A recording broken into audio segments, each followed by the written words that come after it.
E todo mundo sabia que diante do Palmeiras, no Allianz Parque, não seria jogo fácil para o Internacional, diante de um adversário que é finalista da Copa Libertadores da América e que, logicamente, isso eu acho que não há nenhuma discordância, tem um time e um elenco superiores ao elenco e ao time colorado. Porém, o Internacional ia fazendo uma boa partida e todo mundo esperava que ao menos um empate seria trazido na bagagem para voltar ao Beira-Rio, voltar a Porto Alegre após esse confronto dificílimo lá no Allianz Parque. Porém, o Internacional se sabotou no segundo tempo e acabou sendo derrotado por 1-0, apesar de ter feito uma partida boa, digamos assim. Não foi espetacular, mas foi uma partida boa contra um adversário que é sempre muito difícil. É sempre muito difícil jogar contra o time treinado pelo Abel Ferreira. Vamos tratar dessa partida, vamos tratar do renascimento de Zé Gabriel, que retornou após muito tempo sem jogar. Foram duas ressurreições ontem, né? O Lomba e o Zé Gabriel, mas principalmente o Zé Gabriel retornando após muito tempo sem aparecer no time do Inter e retornando, né, como volante. Ele já havia entrado como volante numa outras partidas anteriores, mas com menos tempo, né? Entrou muito no finzinho. Ontem ele teve bastante minutagem e foi bem na sua posição de origem. Diego Aguirre falou sobre isso. Vamos tratar sobre a derrota de ontem, sobre este retorno de Zé Gabriel, que pode estar ressurgindo como opção para ter mais minutagem no time treinado por Diego Aguirre. E também vamos falar do Aguirre, né, que ontem gerou uma expectativa se ele ia sair do Inter, ia para a seleção uruguaia, o que aconteceu e se já realmente está descartada a ida do Aguirre para o Uruguai. Você vai ficar sabendo na sequência, mas antes eu quero me apresentar para você que está chegando aqui pela primeira vez. Meu nome é Gregório Farias, este é o canal Farias Colorado, seja muito bem-vindo ao meu canal. Aqui eu falo de Inter, das principais notícias, repercuto a atuação dentro de campo nas partidas, então você é muito bem-vindo e já te inscreve no canal, ativa as notificações para não perder os próximos conteúdos daqui do canal. Deixa teu like no vídeo, muito importante para impulsionar este vídeo para mais colorados assistirem. Inter 0, Palmeiras 1, um jogo que só não ficou pior para o Inter, porque o Bragantino vencia por 2-0 o Ceará fora de casa e tomou o empate nos acréscimos. Aos 46 tomou o gol de desconto e ali aos 50 minutos da segunda etapa tomou o empate, marcou passo, é o próximo adversário do Inter em confronto direto na quinta-feira às 8 no Beira-Rio. O Internacional começou e teve um primeiro tempo que foi extremamente equilibrado contra o Palmeiras no Allianz Parque. O Inter e o Palmeiras trocavam golpes, um chutava, outro chutava, um tinha uma chance, outro tinha uma chance, a posse de bola extremamente equilibrada, mas veio o segundo tempo e com ele um lance fortuito. O jogador do Palmeiras foi cruzar na área, Victor Cuesta estava correndo para tentar acompanhar e o movimento do braço na corrida acabou atingindo a bola. Foi um cruzamento forte, o Cuesta na imagem em câmera lenta dá para ver que ele ainda tenta recolher o braço, mas não evita o toque na bola, lance interpretativo, esse que o árbitro interpreta. Logicamente, já havia sido assim, deu uma abordagem caseira desde o primeiro tempo, deixou de expulsar o Felipe Melo, dava faltinhas para o Palmeiras a todo momento. Na dúvida, em prol do time da casa, pênalti para o Palmeiras marcado, o VAR não chamou para corrigir, o Edenilson se descontrolou, saiu na súmula após-jogo que ele chamou o árbitro de ladrão, falou que a arbitragem inteira foi para roubar o Internacional, que eram ladrões, ofendeu a arbitragem, foi expulso direto, e aí o Internacional ficou extremamente prejudicado para o restante da etapa complementar.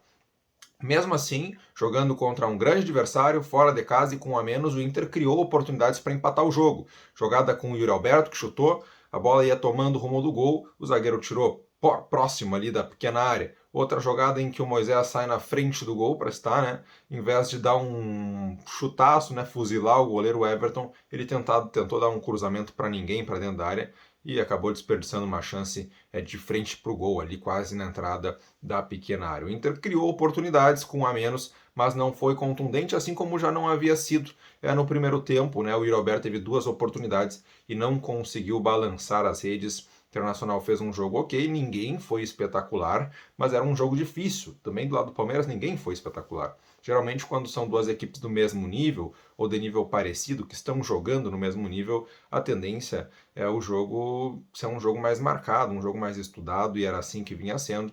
Podia ser decidido no detalhe para qualquer lado, acabou sendo decidido no detalhe para o Palmeiras, no detalhe do azar do Victor Cuesta na marcação, no detalhe da falta de temperamento do Edenilson na hora de reclamar com a arbitragem, né? Não mediu palavras, após o jogo pediu desculpas, mas a verdade é que acabou prejudicando o Inter não somente na partida de ontem, porque o Internacional agora tem mais uma partida importante que o Edenilson vai ser desfalque, já vinha sendo desfalque por conta da seleção, e aí quando retorna, em vez de ser útil para a equipe, faz uma bobagem dessas, vai virar desfalque contra o Bragantino, e a depender do gancho, caso venha a ser julgado pelo tribunal, né, pode até desfalcar o Inter em mais partidas, o que pode ser um problemão para o técnico Diego Aguirre. Por outro lado, Maurício entrou após a saída do Denilson. O Maurício jogou como um jogador aberto pelo lado direito mais uma vez e deu ao Inter, mesmo com a menos, um maior volume ofensivo. O Carlos Palacios também entrou muito bem por dentro, como um armador da equipe, conduzindo bola, puxando contra-ataque. Gostei da entrada do Palacios, que surge aí, jogando centralizado e não aberto, como uma importante reposição do Inter, no caso da ausência de um meia armador, no caso o Tyson. Diego Aguirre explicou após o jogo que saiu no momento em que o Edenilson foi expulso, o Tyson saiu para a entrada do Maurício, não foi por uma opção propriamente dita, na verdade era combinado com o departamento médico que, em função da sequência de jogos, para evitar uma lesão muscular no jogador já de 33, 34 anos, que é o Tyson, ele só jogaria 60 minutos, coincidiu de ocorrer bem no momento da expulsão do Edenilson, mas não significava uma troca por opção do técnico Diego Aguirre, tanto que ele trocou o Tyson por um outro meia, não trocou o Tyson por um volante ou por um zagueiro para recuar o time. Na verdade, foi uma necessidade por causa da condição física do Tyson para evitar uma nova lesão. Ele que já tem jogo agora com o Inter na quinta-feira, ele puxa muitos contra-ataques, dá muitos piques, e isso faz com que ele, pela idade avançada também, esteja sempre muito mais próximo de uma lesão muscular. Então ele saiu aos 60 minutos por conta disso, algo que já estava previamente combinado, apesar da indignação que o Tyson sentiu, né, e demonstrou na hora em que foi substituído. Importante também ressaltar que nós tivemos uma entrada que no momento foi muito criticada por parte da torcida do Inter, que não entendia o porquê entrou o Zé Gabriel na vaga do Johnny e não o Kaique Rocha. Pessoal não entendendo por que entre dois zagueiros jogava o Zé Gabriel e não esse que foi contratado junto à Sampdoria e é tão elogiado por todos. A verdade é que o Zé Gabriel entrou porque ele não entrou como zagueiro, ele entrou como volante e o Kaique Rocha não é volante. O Zé Gabriel entrou na vaga do Johnny para ser volante e assim ele foi e fez uma boa partida. Na visão de muita gente que acabou analisando não com o preconceito, né, desse ranço que a torcida já tem com o Zé Gabriel, mas sim analisou especificamente aquela partida de ontem, esquecendo o passado e todo esse descrédito que o Zé Gabriel carrega consigo. E Diego Aguirre falou sobre Zé Gabriel na entrevista coletiva. O Diego Aguirre falou que o Zé Gabriel foi quem pediu para o treinador uruguaio para voltar a jogar como volante. Eduardo Cudê, na temporada passada, precisando de um zagueiro com boa saída de bola após a venda do Bruno Fux, ele transformou o Zé Gabriel em zagueiro. Disse que o Zé Gabriel já vinha treinando desde o início do ano para ser zagueiro, mas a verdade é que ele não deu certo nessa função, comete erros bobos, né? Apesar de ter esse bom passe, esse passe que muitas vezes sai lá do zagueiro e chega no centroavante, rompe linhas, o Zé Gabriel acaba falhando defensivamente no jogo aéreo e não tem um bom posicionamento para ser um zagueiro. A verdade é que o Zé Gabriel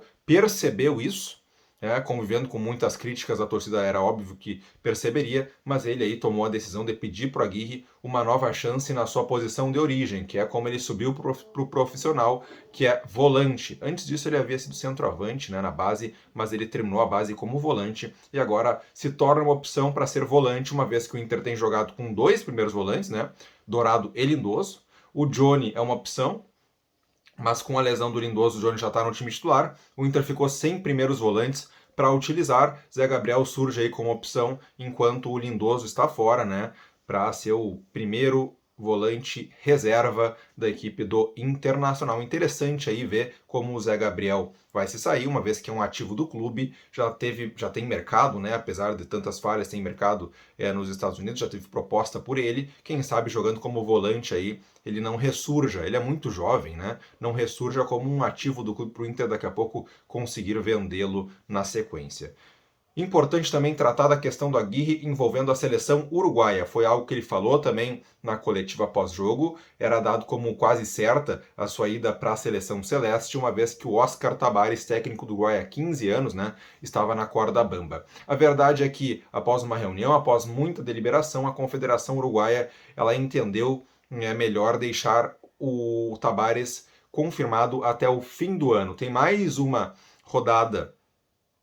sequência de rodadas de eliminatórias em novembro e o Oscar Tabares vai ter aí nessas partidas uma última chance, uma espécie de último respiro para dar uma resposta, para somar pontos, encaminhar uma classificação para a Copa do Mundo e caso não vá bem nessas partidas, a tendência é que sim ele saia do cargo e aí para o ano que vem, após o término da temporada, Diego Aguirre seria chamado para assumir a seleção do Uruguai, deixando o Inter numa situação em que ele se disse na coletiva mais confortável, que é após o término da temporada. Ele se sentiria desconfortável em deixar o Inter agora, no momento em que parece ter ajeitado muita coisa do time. Ontem perdeu, mas perdeu tendo um desempenho satisfatório contra um grande clube.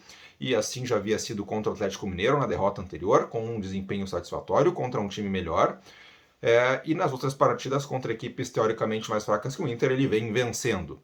Então, Diego Aguirre falou, olha, seria melhor para ele que essa chamada viesse após o término dessa temporada, mas depois ele também deu mais conversada, falando que está focado no Inter e pretende cumprir todo o seu contrato, que aí vai até o final do ano que vem, não até o final deste ano. Porém, se sabe e se falou bastante nos bastidores, com pessoas ligadas ao Aguirre, que se viesse um chamado do Uruguai, a tendência é muito grande dele aceitar, uma vez que ele já recusou anteriormente, é um sonho dele treinar o Uruguai, e se ele recusasse novamente, ficaria até muito queimado e praticamente inviabilizaria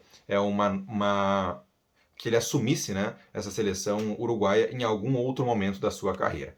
Porém, de qualquer maneira, o Oscar Tabares vai ter uma última chance, vai ter esse ultimato para dar resposta na próxima convocação para as eliminatórias, e aí, se ele não der, o Inter fica assim correndo um risco muito grande de perder o seu técnico para 2022. Chegou até aqui no vídeo? Deixa teu like se não deixou ainda. E não está inscrito por que ainda? Te inscreve no canal e ativa as notificações para ficar sabendo sempre que eu postar vídeo novo. Deixa teu comentário aí, o que tu achou do Zé Gabriel como volante? Tu acha que pode ser um ressurgimento dele enquanto opção no time do Inter? Ou cancela o Zé Gabriel mesmo de volante, não agradou você? Também fala aí sobre o que tu achou deste, pelo menos parcial, temporário fico de Diego Aguirre após a derrota de ontem diante do Palmeiras. Meu nome é Gregório Farias e este é o canal Farias Colorado.